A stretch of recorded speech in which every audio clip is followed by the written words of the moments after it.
Hello again.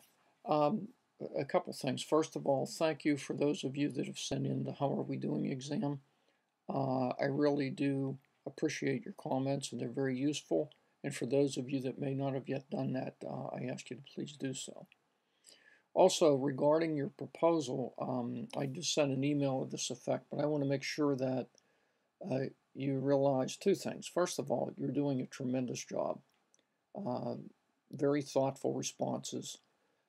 I submit and give you some possible ideas, edits, comments, but I am not and will not catch all the any grammatical or clarity errors. That's really going to be your responsibility for your final submission. As I indicated, I try to focus on the technical components. We'll try to catch things for clarity, but before you submit your final version, it's important for you to do that. What we have been posting this week is related to causal comparative and experimental designs.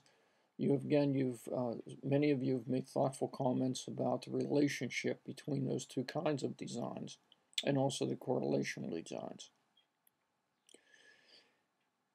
As we go into week 5, and as I continue to work on your proposals as you submit them and to catch up with the evaluations that I am correcting and sending back to you, um,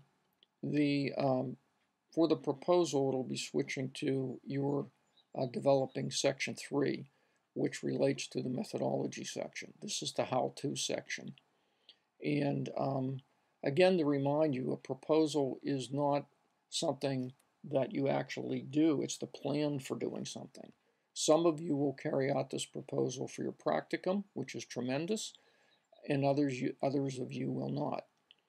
Even if you are going to use the proposal for your practicum, you'll probably find that you'll modify that proposal somewhat when you get to the practicum phase, but that's to be expected and that's no problem.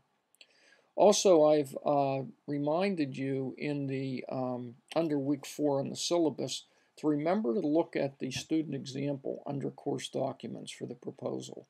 And also, please remember to make good use of that massive handout I gave you on my evaluation and my proposal. I've tried to make it as self-teaching as possible. As we move into week 5, we're going to be talking, well, first of all, staying on the proposal. So that will need to be submitted in terms of section 3.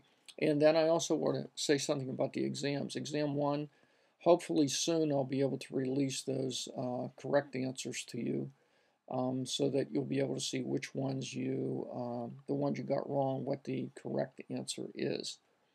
Also, you'll see that for the coming week, you probably, if you haven't done so already, should download Exam 2, the paper copy, just like we did for Exam 1, so that you can start working on that.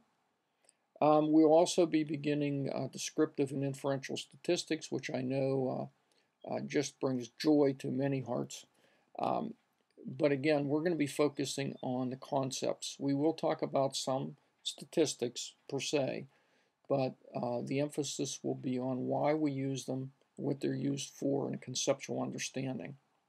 I think these chapters in the Gay textbook are very good, and hopefully you'll find them of value. And please keep submitting to the forum. Okay, I think that's about it. Thanks again for your avid participation. If you have any questions, don't fail to ask them. And again, I will work through your stuff as quickly but as reflectively as possible. Okay, thank you. See ya.